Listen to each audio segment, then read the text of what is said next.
श्री स्वामी समर्थ. जयशंकर. 19 तारखेला गुढीपाडवा आहे आणि याच दिवशी चैत्र महिनाही चालू होतो आहे. याच दिवसापासून चैत्र नवरात्रीही चालू होतात. या चैत्र नवरात्रीलाही जसं आपण शारदीय नवरात्रामध्ये आपल्या कुलदेवीची सेवा करतो, त्याचप्रमाणे या चैत्र नवरात्रीमध्येही आपल्याला आपल्या कुलदेवीची सेवा करायची असते. आपल्या कुलदेवीची सेवा, तिचा मानपान जर आपण केला, आपली कुलदेवी जर आपण प्रसन्न ठेवली, तर आपल्या आयुष्यात येणाऱ्या अडचणी, संकट, जे काही आर्थिक बाबींचा आपल्याला त्रास होतो, ह्या सगळ्या गोष्टी नक्कीच आपल्या आयुष्यामध्ये कमी प्रमाणात होतात किंवा आपल्याला त्यातनं मार्ग भेटत असतो. त्यासाठीच आपल्याला आपला कुळाचार, आपला कुलधर्म, आपल्या कुलदेवीची सेवा, तिची ओटी भरणं, तिचा मानपान करणं हे गरजेचं आहे. त्यामुळेच चैत्र नवरात्रीमध्येही आपल्याला आपल्या कुलदेवीची सेवा करायची आहे. आपली कुलदेवी म्हणजे आपली आईच असते. आपला कुळाचा सांभाळ ती करत असते आणि त्यामुळेच आपल्या आईची ही सेवा आपण प्रत्येकाने करायलाच हवी. या चैत्र नवरात्रीमध्ये आता प्रत्येकाकडे घटस्थापना होतच असेल असं नाही, पण ज्यांच्याकडे पद्धत असेल त्यांनी या दिवशी घटस्थापना करावी किंवा अखंड दिवा 9 दिवस म्हणजे चैत्र नवरात्रीच्या सुरुवातीपासून ते समाप्तीपर्यंत आपल्याला अखंड दिवा आपल्या देवघरामध्ये लावायचा आहे. आपण शारदीय नवरात्रामध्ये जसं अष्टमीला महत्त्व आहे, आपण अष्टमीला देवीची ओटी भरणं या गोष्टी करत असतो. त्याचप्रमाणे चैत्र नवरात्रीतील ही अष्टमीला आपल्याला देवीची ओटी भरायची आहे आणि त्यावेळेला देवीला विशेष करून लाल फुलं, सिंदूर आणि नैवेद्यात पान, सुपारी ह्या गोष्टी आवर्जून ठेवायच्या. ह्या 9 दिवसात आपल्याला आपल्या कुलदेवीची जी काही सेवा करता येत असेल ती आवर्जून करावी. दुर्गा सप्तशतीचा पाठ जर तुम्हाला करायला जमत असेल तर आवर्जून दुर्गा सप्तशतीचं पाठ या 9 दिवसामध्ये आवर्जून करा. जर नसेल जमत तर आपल्या कुलदेवीची जी काही सेवा, साधं नामस्मरण केलं तरीही चालेल किंवा सिद्धकुंजिका स्तोत्र या स्तोत्राचं पठण केलं तरीही चालेल. कुठलीही सेवा करायला जमत नसेल तर कमीत कमी सिद्धकुंजिका स्तोत्राचा पठण आवर्जून करा. याला खूप काही वेळ लागत नाही. अगदीच नाही जमत तर आपला 99 मंत्र ह्याची एक माळ तरी या पूर्ण नवरात्रीमध्ये, चैत्र नवरात्रीमध्ये आपल्याला आपल्या कुलदेवीचा 99 मंत्राचा जप करायचा आहे.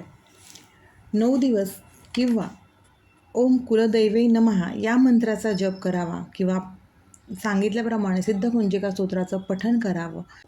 आपण आपल्या कुलदेवीची अष्टमीला किंवा नवमीला ओटी भरतो. त्या ओटीमध्ये खण, नारळ, साडी, तांदूळ, हळद, कुंकू, आपल्या कुलस्वामिनीचे जे काही अलंकार असतात, पूजेच्या दुकानात देवीला अर्पण करणारे सर्व अलंकार मिळतात, ते सगळं घेऊन त्यासोबतच कुलदेवीला पान, सुपारी, लवंग, वेलची म्हणजे वेलदोडे असतात ते आणि गुलकंद अर्पण करावं.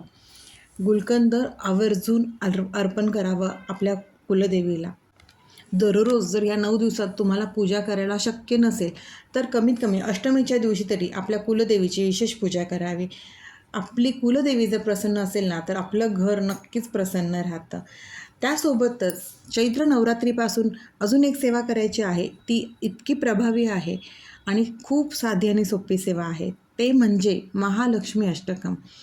हे महालक्ष्मी अष्टकम ह्या नवरात्रीच्या 9 दिवसात तुम्ही सिद्ध करून घेऊ शकतात.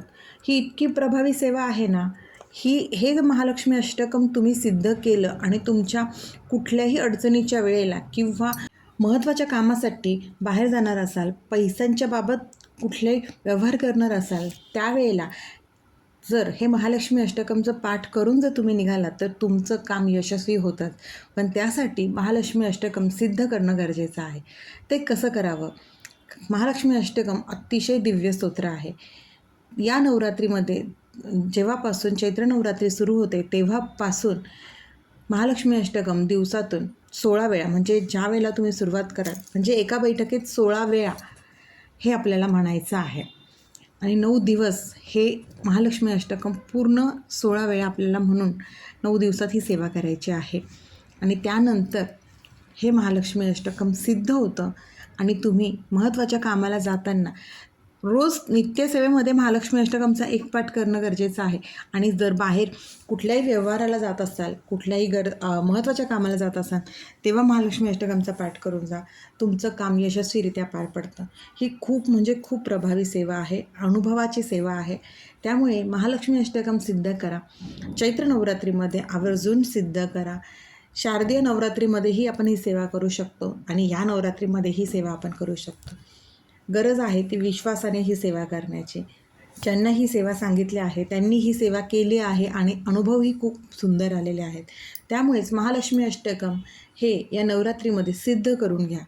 हे महालक्ष्मी अष्टकम आपली जी गुरुवारची पोथी असते ना त्याच्या मागे आहे. ते म्हणजे नमस्तेस्तु महामाये श्रीपीठे सुरपूजिते शंखचक्र गदा हस्ते महालक्ष्मी नमस्तुते. हे आहे महालक्ष्मी अष्टकम. याचा पाठ 16 वेळा 9 दिवसात आवर्जून करा आणि महालक्ष्मी अष्टकम सिद्ध करून घ्या. खूप प्रभावी सेवा आहे आणि खूप साधी सोपी, याला खूप काही लागत नाही आहे. फक्त मनापासून श्रद्धेने आणि विश्वासाने ही सेवा करा.